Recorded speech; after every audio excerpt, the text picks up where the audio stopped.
Баршаңызға сәлем. Түрі онша емес, бірақ дәмі өте дәмді овсяный блиннің рецебі. Құрамы өте қарапайым. 6 қасық овсянкамызға 6 қасық жылы сүт құйып, араластырамыз. Бір шетке 5 минутқа қоя тұрамыз. Оған дейін 2 жұмыртқамызға шай қасықтың ұшымен тұз салып, жұмыртқамызды да араластырамыз. Овсянкамыздың үстіне құйып, біркелкі болғанша араластырып, оған дейін табамызды қыздырамыз. Қызып тұрған табамызға май құйып, соған жартысын құямыз. Менде бұл жерде 2 порция. Жартысын құйып, қасықпен осылай жан-жағына жаямыз.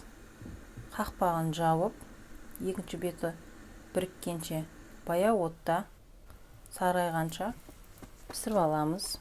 Екінші бетіне үстіп аударамыз. Менде біріншісіне начинка сыр болды. Сырды теркадан өткізіп, осылай бетіне себеміз. Екінші жағына үстіп тағы қуырып аламыз бетін жапқаннан кейін. Екінші овсянкаға менде сметана және банан.